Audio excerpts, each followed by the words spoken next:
Movie starts after the main events of the film. We are introduced to Teresa, Caleb, and Jessica, who are out in the lakeside cabin for vacation. Teresa goes back to the cabin to check on Jessica. She can see that her friend isn't having a restful sleep. We see Jessica reading the book Wuthering Heights. As she reads Wuthering Heights, Jessica pops up, falls to the floor. She grabs Teresa and scalps her bare hands. Teresa manages to escape and rushes to Caleb. Jessica grabs Caleb's drone to cut her own face before descending into the water. Caleb jumps into the water to save her, but Jessica kills him under the water and then starts levitating from the lake.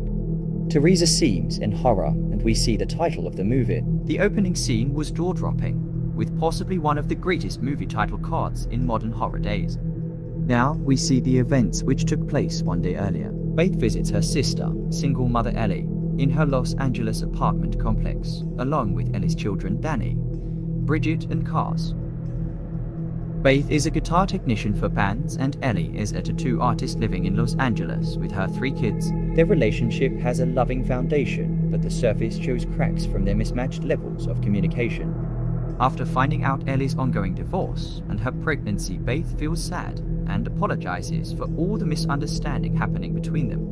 Ellie sends her children out to get pizza while she has an adult talk with Faith. Surprisingly, when they return to the garage, a 5.5 earthquake hits the area, destroying the apartment and creating a deep hole in the parking garage where her kids are. Danny investigates the hole and discovers multiple religious artifacts, along with a vinyl and a strange book which was Book of the Dead.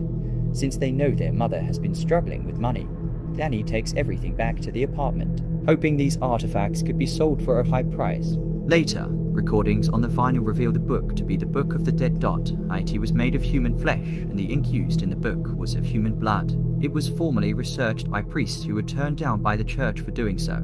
Unfortunately, when listening to the vinyl discs, a demonic entity is unleashed, cutting the power to the entire building. Looking for a host, and Ellie is viciously attacked in the elevator by the demon.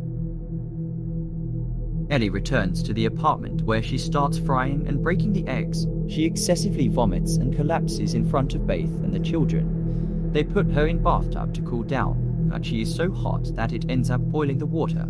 Her body shoots out levitating onto the ceiling. She then collapses and dies. Assuming her to be dead, Faith, alongside neighbors Gabriel and Mr. Fonda, lay Ellie to rest in her bedroom. She soon awakens, and now possessed by the demon, attacks the family. Faith and the children are able to lock her out of the apartment when she leaves to brutally murder their neighbor. In the hallway, including Gabriel and Mr. Fonda, Ellie attempts to trick Cassie into letting her back into the apartment. Nothing a big old kiss from you won't fix.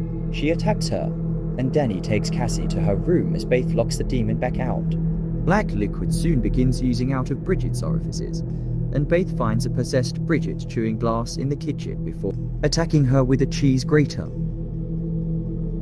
When she goes to attack Danny and Cassie, Cassie supposedly kills her, with Danny tying her body to the bed. Danny informs Faith about the Book of the Dead, and she listens to the vinyl recording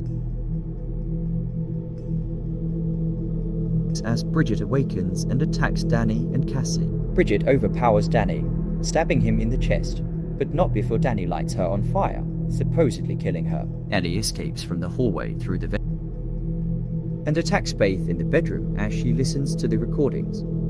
Cassie throws Faith a pair of scissors which she uses to subdue Ellie, before taking Cassie out into the hallway in an attempt to escape the building. Ellie arrives, along with the now possessed bodies of Danny and Bridget, proclaiming that everyone in the building will be dead by dawn. Faith and Cassie escape through the elevator, which overflows with blood, resulting in the elevator falling to ground level and allowing them to escape into the parking lot. Faith and Cassie attempt to escape, but Cassie is abducted by the creature before they can do so. The creature attempts to kill Cassie with a chainsaw, but is interrupted by a returning Faith, who uses the chainsaw to force the creature into a massive wood chipper. When Ellie's decapitated head taunts Faith, she accepts that her sister is gone, kicking her head into the wood chipper, finally killing the creature, and escaping the building with Cassie. Now, this is where we can see the connection with the opening part of movie. Jessica was living in the building who was about to leave for vacation, discovers the blooded wood chipper as an unseen demon moves rapidly through the parking lot and attacks her as she screams in terror.